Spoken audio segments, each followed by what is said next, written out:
One of the things I like to think about is what pricing decisions are you avoiding? Because a lot of times what happens is we set a price based on emotion, we set a price on how much we think we're going to make, and we don't really revisit that to determine is it working? Do our customers appreciate it? Am I leaving money on the table?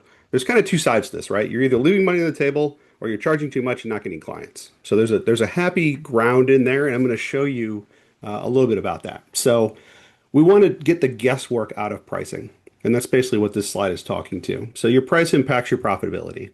How much money you make is a direct reflection of how you price your goods and services. It's just the way it is, right? And it really affects your cash flow. That's why I have that bolded down there. And when you think about emotion versus data, I like to use the analogy one of my mentors had told me before, Kirk versus Spock. So if you're into the Star Wars, or I'm sorry, Star Trek, geez, don't get those two confused. If you're into the Star Trek methodologies on the old Kirk versus Spock. So Kirk was always very emotional. Hey, I think we can make it. I think we can do this. Spock was very logical. Hey, there's a 2% chance that this is going to work, right? So between the two of them, you have to figure out where am I pricing it so that it meets an emotional trigger for my client or my customer, and it also meets a logical trigger so that I make money because you can't give away your goods and services. If you do, you won't be in business very long. And the other thing is the kite versus the rock. So when you think about it in relationships, someone's a kite, someone's a rock, and it's every relationship. It's personal relationships, it's business relationships. So if you think about this in terms of pricing strategy, the kite wants to go out there and do all the things, right? So they're the ones that are into things, and they may be pricing things very much based on emotion. So, hey, I met this guy. He's really great. I'm going to give him a discount. I want to get his business. So I think that that's the best thing I can do. And that's very emotional because we think that giving a discount is going to tie us to our pricing to get a client. And it doesn't always work like that. And then the rock is the one that's rooted in the fundamentals. Hey, we need to charge this much because this is how much we make. So your pricing strategy is a decision. It's not just a math exercise. It's not just something we do. You are making a decision. Most clients that I deal with use some sort of multiple. So they'll say, hey, look, I'm going to charge 300% of what this item costs. So I'm going to triple it and sell it for that price. And if I make a profit, great. I should make a profit because I multiplied it by three. Right? There's a lot of those kinds of rules of thought. I'm going to show you a couple examples, especially for one that I did when I owned a wine bar in Arizona. I priced things a certain way because of a myth, and then I figured out that it's not working. So we all make mistakes, right? And today forward, you're going to hopefully make some good pricing decisions. So I got the little slide up there. It says cost plus what feels right. So if it costs me $10 to land an item at my store, I'm going to sell it for 25 because that feels about what people will pay. Not always a great way to do some pricing. We'll dive into that a little bit.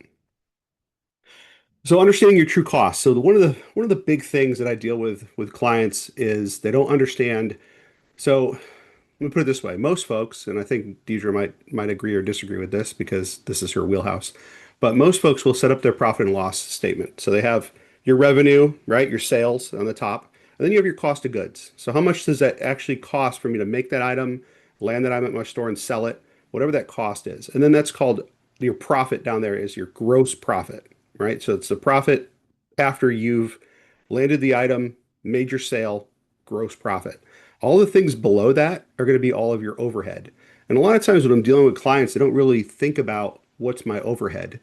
And overhead is everything that is not inside of that cost. So I've got some examples there: rent, insurance, software, marketing, your own salary, taxes, inventory carrying costs. If I've got a warehouse, those are all things that are going to go into my pricing and they have to be accounted for. If not, then my pricing just leaks. And that's what we want to do is we want to show up our leaks. So revenue does not cover overhead automatically, pricing must. It just doesn't. And I'm going to show you some examples. Break costs into direct costs, overhead, which is your fixed and variable costs, and then your target profit. I always work with profit first. If you think about, I want to make 30% profit on everything that I do, net profit, meaning dollars in my pocket at the end of the year once everything settles, then that's your target and your goal. And you have to set those conditions. And I'll show you how. I've got a little calculator, kind of helps you along the way. So let's talk about my little wine bar, and there's some pictures there. I'll share with you a little story. Um, Bar restaurant pricing myth. So when I first got into the bar restaurant industry, one of the rules of thumb was that a cost of a plate of food going out of your kitchen should be 33%, right? So your cost should be 33%. The other myth was that if I'm going to sell a bottle of wine, I need to make my first glass needs to pay for my bottle landed costs. So as an example, if my bottle cost me $10 to get inside the store, my first glass should cost $10 because that pays for the bottle.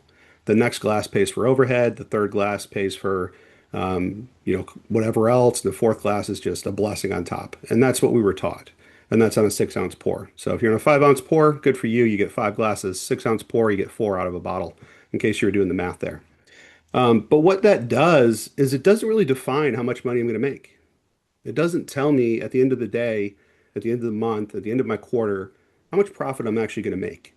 And so we think about a couple things on here, right? So the difference between a markup and a margin. So I've got an example in here, all in cost. So say you get an item, we'll do that bottle of wine. So I land a bottle of wine, it costs me 10 bucks, and I mark it up to 15 and I sell it. How much money did I make? I made $5. Well, that's a 33% margin, right? But that also doesn't include all the other things we were just talking about, rent, all my electricity costs, my whatever else, right? So I've covered my staff, I've covered the landed bottle cost, but I haven't covered anything else. So can I do that with $5 on a bottle? Maybe, maybe not. I'm going to show you some examples. So what if you wanted a 50% margin? So if we said, okay, I want my margin to be 50%. So the price must be 20 bucks. $10 profit gives me 50%. That's a 100% markup. I don't want to confuse anybody. This is just kind of some examples. But confusing the two will destroy your profitability. So again, going back to the markup, hey, I think I'll times this by three and I'll make money. Doesn't always work out. And we'll look at some different ways we can deal with that. So our action plan, we need to figure out what our margin target is. We need to start right there and say, I want to make 20%. I want to make 30%. There's a rule of thumb out there for small business, and I hate rules of thumb because I always say it's like when you have a baby, right? When you have a kid. If they say, hey, well, you're in the 10th percentile with that baby, meaning it's a little lethargic child that needs to be nourished and taken care of. Nobody wants a 10th percentile baby. They want a 90th, 100th into the 100th percentile, which you can never be at 100 because that's, it's just not possible because there's always somebody that's bigger and better. But you can be in the 90th percentile, meaning that baby is going to be in the NFL. It's going to be a, quarterback. It's going to be, in the NBA. That baby is ready. It's growing exponentially better than the 50th percentile, which might be the mean. So that's why I hate the rule of thumb. But we're going to use this today, and we'll talk about this. So if you think about a typical service-based business doing somewhere between $1 million and $10 million, this may not apply to you. You may be smaller. That's okay. That's quite all right. I'm going to show you how we're going to calculate for that. Under 10% net usually means that we're underpriced or bloated overhead. And what that means is after I pay my cost of goods, so my bottle of wine lands at the store, I've actually paid for the bottle and I pay my retailer or I pay my vendor, right? So I've paid my vendor. How much money do I have left? Well, once all of my overhead comes out, 10% net. That's probably pretty good for a bar and restaurant. I mean, you're usually somewhere between 8 and 12%. But what I said there is a rule of thumb, right? It's kind of good. I want a 90th percentile baby. I want a 20% net in my bar. How do I get to 20% net? Well, there's some things I got to do. 25% net in this example is a strong operational discipline. So all things are working, all cylinders are firing. For owners, 20% net should be the strategic target unless the industry structure limits it. So there are some things like commodities. There are some things like franchise models, right, where they tell you what you have to mark things to percentage wise in order to make whatever profit. You can't really break some of those molds just because that's the way it is, right? If I'm selling gold, gold costs a certain amount. I really can't charge triple for the price of gold unless I'm turning it into jewelry, and that's a whole nother ballgame. So when we start thinking about what's a commodity, what's a service that's maybe tied to an industry standard, there may not be much of a wiggle room, but at least you'll know after this class where you stand. And that's the important part. So pricing calculator. So I'll drop a link in the chat. Let me copy this link, drop it in here. Hopefully that works. When you click on the link, it's going to take you, and don't worry if you don't want to click on the link or you don't have a computer up, you're just watching on your phone. It's okay. I'm going to pull this up and we're going to do some examples together. But basically what we're going to do is we're going to walk through this. How it works, you're going to enter your costs, labor, overhead. It's going to calculate your optimal pricing, and then we're going to analyze your expenses and compare it with competitors. This is kind of an example here. So we've got a cost breakdown. I'm going to show you the calculator here in a second. So let me bring that up while we're chatting about it. Probably the best way to do it. Pull this over here. Okay, you should be seeing the start screen of the pricing calculator. If you're not, somebody chime in. Looks right, hopefully. So I built this thing. It's vibe coded, right? Everybody's doing the vibe code thing. But I felt I used to use a spreadsheet, and I feel like sometimes it's too cumbersome because if you're going to meet with a client and you want to go over pricing right then, you want to make sure that you have a good price. Because if not, then you're kind of leaving money on the table. So what this is going to look like, and I'll go back here and sign out so you can see. Um, you have to sign in with an email. Don't worry, you can put in any fake email you want to. It does not have to be your real email. It doesn't send you a, click here and verify your email address. Doesn't matter. Put in whatever you want. So I sign in and my business is here, my industry, and I can put in what I want. And I can save my business. But what I'm going to do is go to the calculator because this is where we want to work today. So when you get to the home screen, it's going to look like this. You just click Start Calculator. So let's say we're going to design a logo. And it's going to be, I don't know, something fun. So we'll just put fun logo, spelling, punctuation, grammar. So I got my fun logo, and then it's going to be a design. So this is where it gets into a little bit on the cost side on what we have to do. So if I think about how much is going to cost me to make that design, I may put in something like 20 bucks because I'm going to use some construction paper and I'm going to do some outlines or whatever. I need a notepad. So let's just put 100 bucks in material costs, not 10,000. Love that autosave. And then I can calculate my labor rate. So if I have a couple employees, I can actually add extra labor. And this is their total labor burden. And when I say labor burden, and this isn't really a labor burden class, but a labor burden includes everything. Their health insurance, it includes their FICA, Social Security, Medicare that you pay the other half as a business owner. A lot of people don't know that. But the employee pays half, you pay the other half. So we're going to do the entire, and then also you got to include breaks, holidays, days off that you get, and you're still paying them with their salary. Or maybe you give them a week of paid vacation that has to be included. So we average 2,000 hours or 2,000 hours a year is what an average person works. Not business owners, obviously. But if you have that 2,000 hours and you divide that over a certain amount of time, you can come up with the rate and say that's what I'm going to charge. So I'm going to charge, in this example, 10 hours, and I'm going to charge 50 bucks an hour because I'm worth it. So it's going to give me my total labor costs here.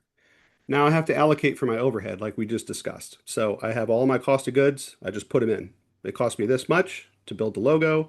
It cost me this much to my time, my 10 hours of designing it. There it is. Now my overhead. What is my overhead? Well, a lot of people don't know, right? So, and again, rule of thumb, if your overhead is larger than 20%, I encourage you to look really hard at what you're using for overhead. And it is a sliding scale. So however much revenue I make determines what my overhead is. So if you don't know what your overhead is, you click this little neat button here and you can actually calculate your overhead. You can put in, this is how much I pay for rent. These are my utilities. This is my insurance, software, etc. for a monthly total, and it will tell you your monthly total of overhead. And then you can convert that to a percentage. Not going to go through that. It's just button clickology. You guys can go back and do that on your own. Since I didn't save this, it's going to make me put everything in again.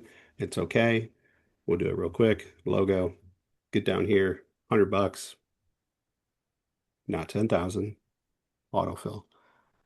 Calculate, and I said 10 hours at 50 an hour gives us our 500 bucks. Now, let's just say I knew that my overhead is 20% because I calculated it. Everything's wonderful. It's 20% overhead. And let's say I have a competitor.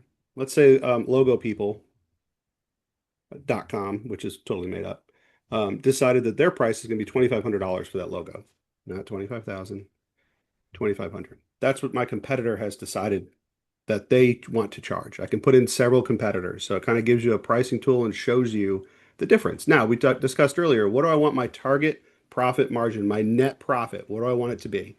And it says industry average is 25 to 30%. It could be whatever. I want it to be 30%. I want to make 30% on every single dollar that I spend on this design. They're going to pay me something that's going to give me at least 30%. Calculate pricing. It spits out what I should charge. So my recommended price is 1,600 bucks. My net profit after all costs is going to be $897. My gross profit, it gives me my net profit margin, and it shows me a three-tier pricing strategy. How does this work with multiple services and products sold to the same client? You can add in, so you could do line item and then put it into your invoice. Buy this, right? So you could price each item individually. You could put in the total. So you could say, okay, it's $40,000 worth of items, and then I can put in my labor costs, etc. So you can do it two different ways, and we can talk about that. Great question. So pricing tiers. And I use this example a lot because roofers will do this, plumbers do this, electricians. They'll come to your home. They'll say, hey, look, this is a good solution, right? This water heater is however much money. That's good. Great would be if you get this water heater that's got a 15-year warranty and we're going to come back every year and drain it for you so it doesn't get sediment. That's my better pricing.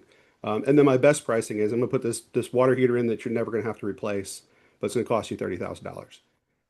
Good, better, best, right? And what happens mentally, our psychology is we choose something in the middle.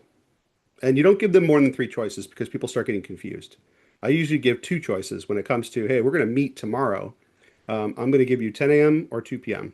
You can't do that? Great. How about Thursday, 10 a.m., 2 p.m.? You give two choices, it's an A or B selection. In this case, you're giving three because you want them to purchase the middle. You don't want them to purchase the cheap stuff. The more expensive stuff, great if they do, but I want to give them a middle price. So that kind of gives me here, and it shows me a little bit of information on this and next steps.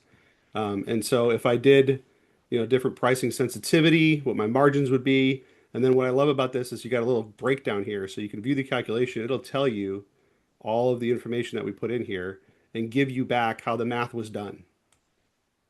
So if you want to calculate this on your own to make sure that the calculator is working correctly, or you just don't, really understand how it works, it gives you everything in here when you calculate it, which is great because it gives you it gives you the answer, right? So it's not only the what and the why and all that, but how. How do we arrive to that number?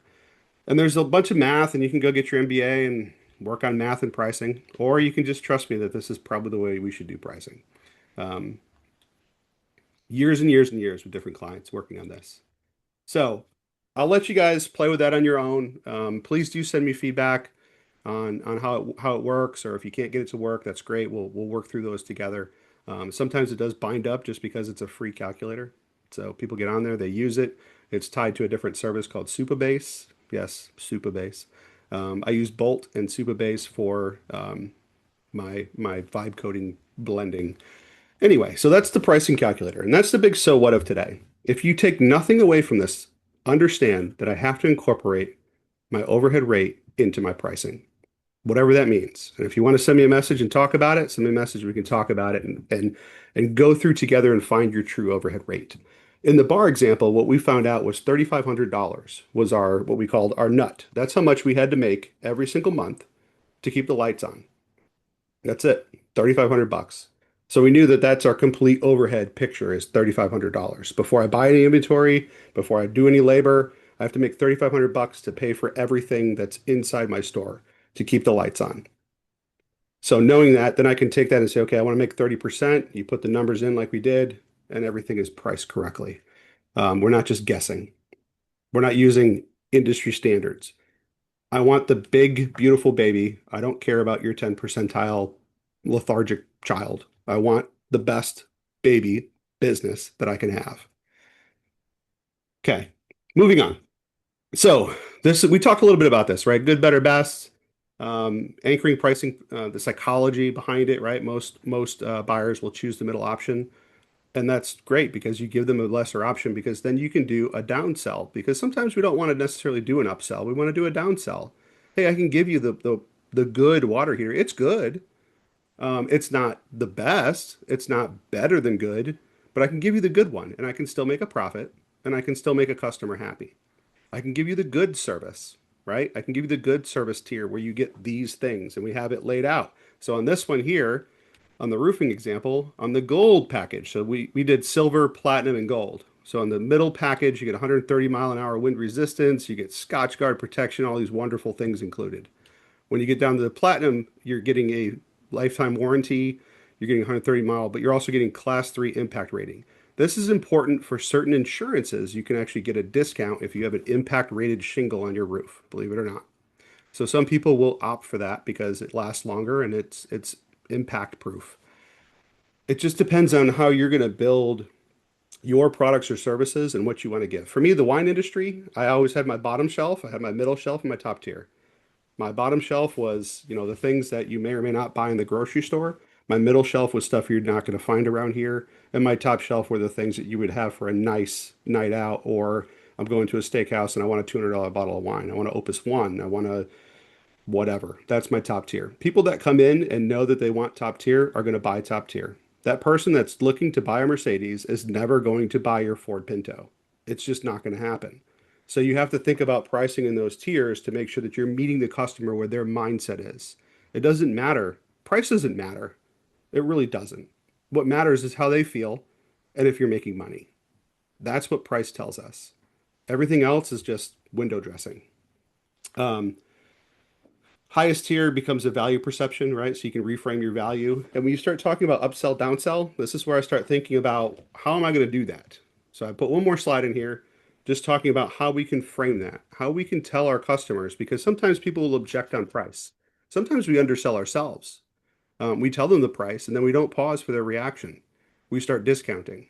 It's very common because we think that they're not going to buy because of price. Maybe you haven't sold them on the functionality of that device or that service. Maybe they don't really understand. Maybe you lost them somewhere in the sales funnel where they didn't really understand what they were getting for that price. So we may have to go back and look at it. So we talk about a framing sequence. So we lead with the outcome. Hey, a year from now, how are you going to feel about purchasing this car? That's the outcome, right? Reinforce value. Hey, this is a really great car. It'll get you from A to B. It'll go from B to C.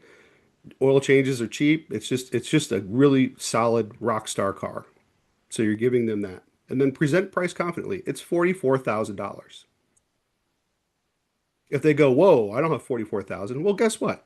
Let's go look at this other car over here that's 22,000. Right? That's how we reframe because I can't give you this car for 40,000 or 42,000. I can't take 10% off. My pricing says I need to sell this for 44,000. So we can go look at this other car that you may not like for 22,000, or you can purchase this car at 44. Um, and then, that whole, again, back to psychology, what that sounds like is, hey, based on the results you want to achieve, the investment for this is $2,500. So going back to the example I just did with the logo, hey, the investment for this is going to be $1,700. Ooh, 1,700 is too much for a logo. Okay, well, now we go down to the confidence rule. Never justify, never discount reflexively, and never apologize for your price. Hey, that's great. Okay, 1,700 is too much for that logo. Well, you know what? I can cut some labor costs, but you're not going to get the finished product that you really want to put on your store outside. So if you want, what I'll do is I'll give you a lesser image. Maybe it won't be you can put it on a t-shirt, but it's not going to be the fidelity that you want to put into a sign on your front door. And then they start balking at value, not necessarily price. So, it's the contractor motto, right? You can get something cheap, you can get something fast, you can get something on time. Well, not on time, I said fast. Cheap, fast, or what's the other one? Somebody help me out in the chat. You know the thing. It's a triangle. But you can only get two, right? Cheap, fast, or good. Yeah, cheap, fast, or good.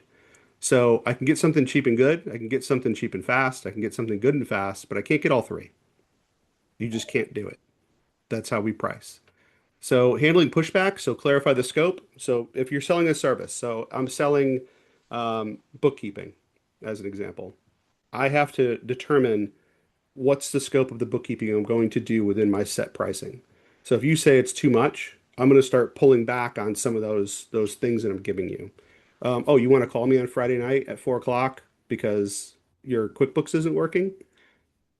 I can't be available, right? Because I set my pricing this way. Now, if you want me available, then that's included in this pricing tier. You want the better plan? Great. Then you can call me at 5 p.m. on Friday and I'm going to help you through your QuickBooks. But if you call me at 5 p.m. on Friday under this other plan, the good plan, I'm not going to answer your call. I'm going to call you on Monday. So we start thinking about those types of things instead of justifying our price. We start thinking about our value. What am I providing the customer? And that's it. I hope you enjoyed this. I know it was a lot of information very rapidly, which is why I've recorded it. And Deidre's going to send out a link to all the materials as well as the recording, so you can go back and power through if you want to. I'm unalignable, obviously, right? And if we're in the coastal, you can find me. Send me a message if you have questions or you just want to discuss your individual pricing situation, and we can discuss that. And some potential future classes, I think we put this up last time. I added a couple more. If we want to get into sales techniques or why businesses go broke, digital marketing, exit ready, building your business, getting ready to sell. Those are some of the ones that I have teed up in the future, and we'll discuss. So if you have any ideas or want to see something else, and I know I've done two classes in a row, so if somebody else has something they want to present in that 30-minute format, please feel free.